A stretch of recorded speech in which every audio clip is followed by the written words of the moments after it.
Outro elemento que a gente tem que falar dos nossos motores é sobre as perdas. Nós não calculamos o rendimento.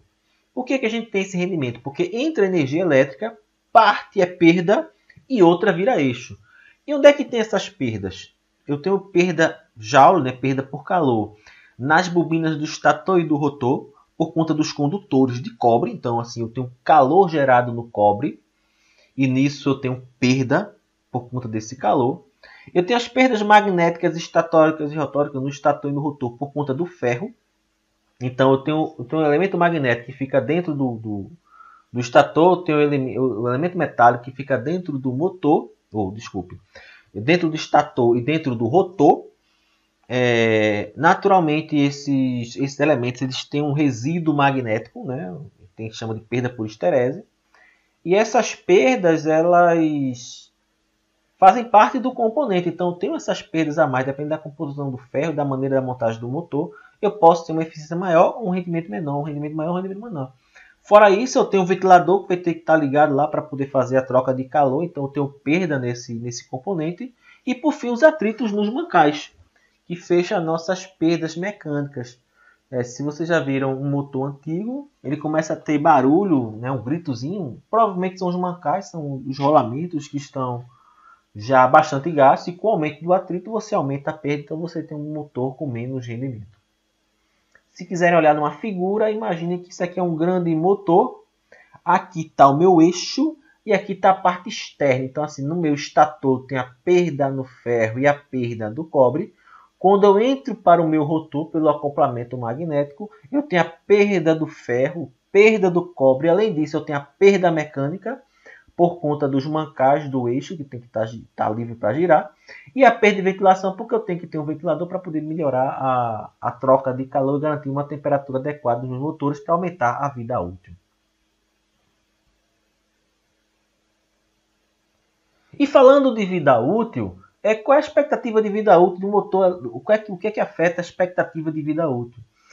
Tudo isso está ligado no aquecimento das bobinas dos enrolamentos.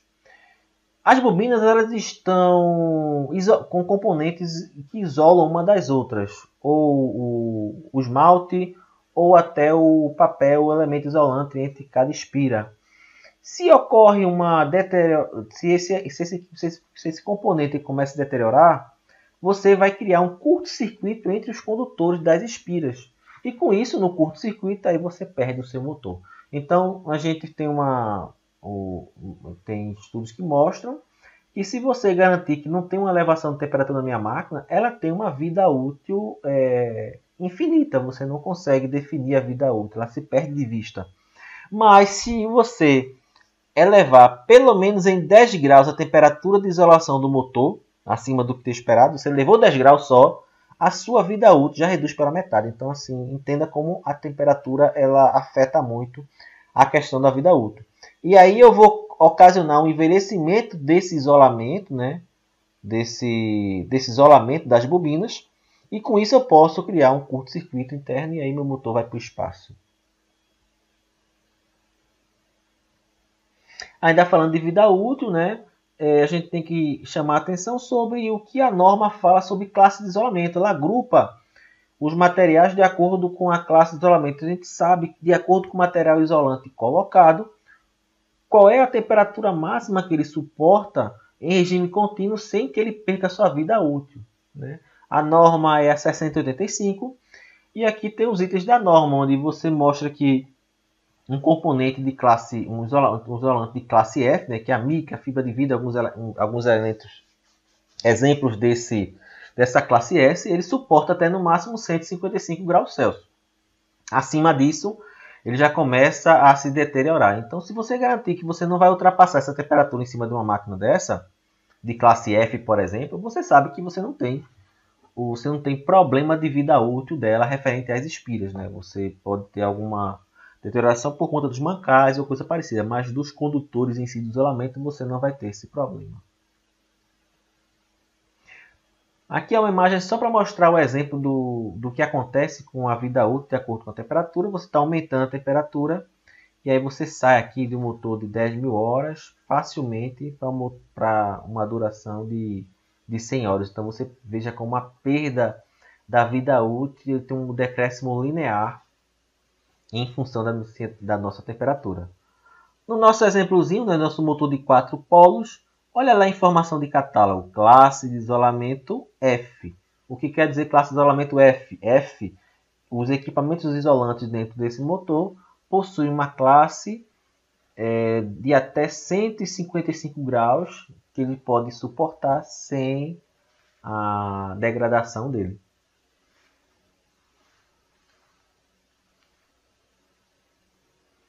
A questão da elevação de temperatura. Então a gente tem que se ligar que alguns motores eles podem demorar muito tempo para voltar à temperatura normal ou a resfriar. Então como essa questão da elevação de temperatura ela afeta, é interessante saber que se eu tenho motores pequenos, depois que você desliga dele, ele demora para resfriar em média 3 horas. E se você pega um motor acima de 60 CV, motores de grande porte, eles podem demorar mais de 5 horas para resfriar por completo, né? Então é muito tempo de resfriamento desses componentes. E aí, como a elevação de temperatura também afeta ele, vamos pensar no seguinte. Todos esses motores normalmente são dimensionados para trabalhar no máximo 1000 metros acima do mar. Acima disso, o que acontece? Eu começo a ter um ar mais rarefeito, falta ar. Então meu ventilador não consegue soprar o ar, trocar calor com a minha armadura, com a minha carcaça, tão eficiente quanto se ele estivesse no nível do mar. O ar fica mais rarefeito. Então, se eu ventilo menos o meu motor, eu troco menos calor o meu motor, ele vai ter uma elevação de temperatura interna não esperada e, naturalmente, você vai ter uma redução da vida útil. Então, se você pega um motor que está dimensionado para trabalhar no máximo a 1000 metros, você sabe que à medida que você sobe, passa de 1000 metros, na mesma temperatura de trabalho, ele vai ter uma perda de eficiência. Aqui tem um gráfico só para mostrar como é que ocorre a perda de eficiência em relação à altitude, né? Quando eu tenho uma perda de eficiência, eu tenho um aumento da temperatura média no meu motor, porque a refrigeração está perdendo eficiência. E aí, naturalmente, eu perco a potência máxima que o meu motor pode ofertar para que eu não perca a vida útil dele. Então, assim, até a altitude a gente tem que levar em consideração quando vai dimensionar o nosso motor. Olha aqui o nosso exemplo de novo de 4 polos. Tem lá no catálogo dele a altitude que ele foi previsto no funcionamento. No caso dele, 1000 metros.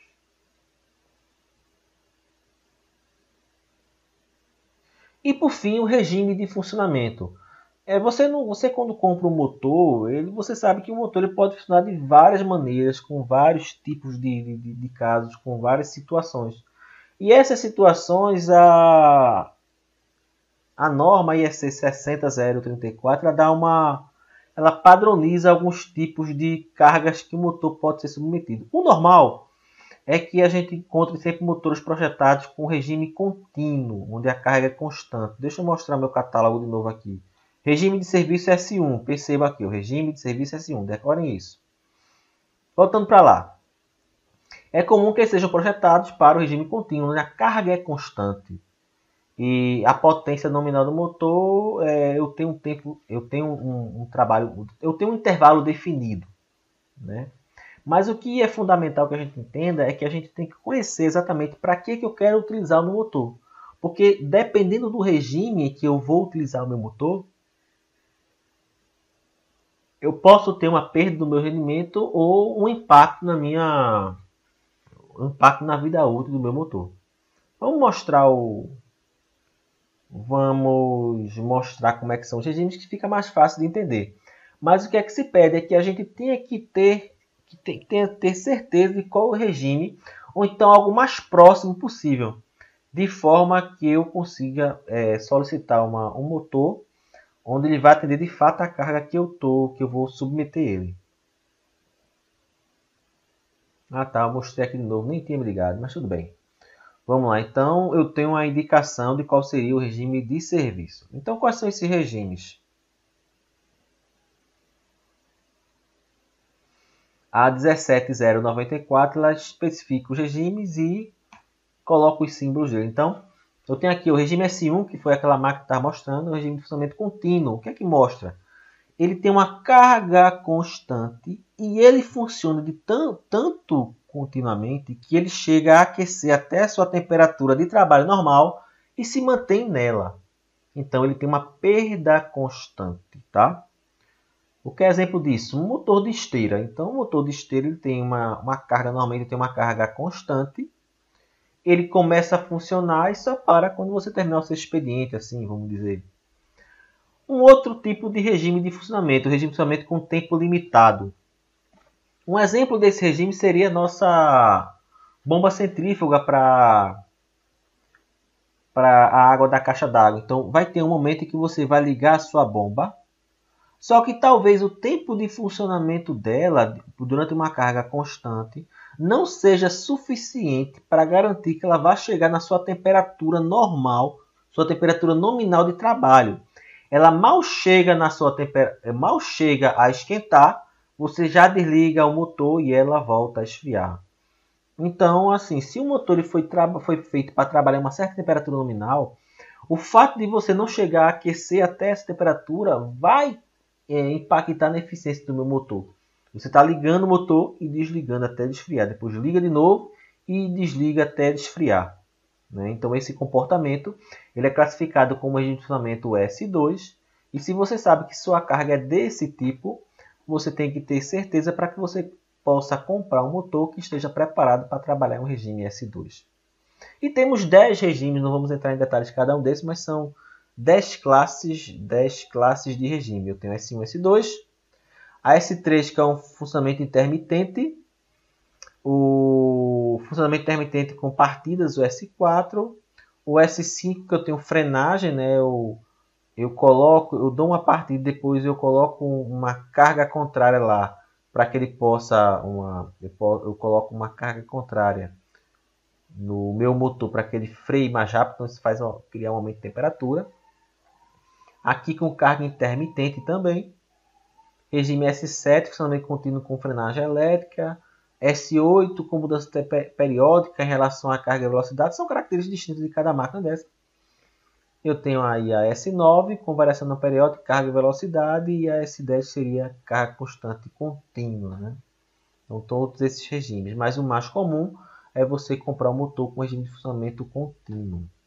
Tenha certeza exatamente se o uso do seu motor se equivale a esse regime ou você precisa de um motor com uma característica mais específica. Qual é a leitura recomendada? Vá lá no site da WEG, ele tem um guia bem legal, guia de especificação de motores. Nesse link aqui você consegue baixar ele.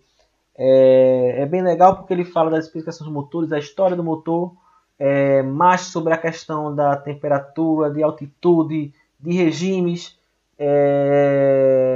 de especificação, dados de placa, enfim, você consegue ter muito mais informações de como você vai dimensionar o seu motor, inclusive cálculo de torques, de nível de carregamento do seu eixo, enfim, mais detalhes para de fato ter uma especificação do motor que não entra no método da nossa disciplina, que nós precisamos saber qual é o comportamento de acordo com a corrente elétrica dele, mas para o dimensionamento ele é bem mais completo, tá? Então seria uma leitura muito boa para complemento das informações.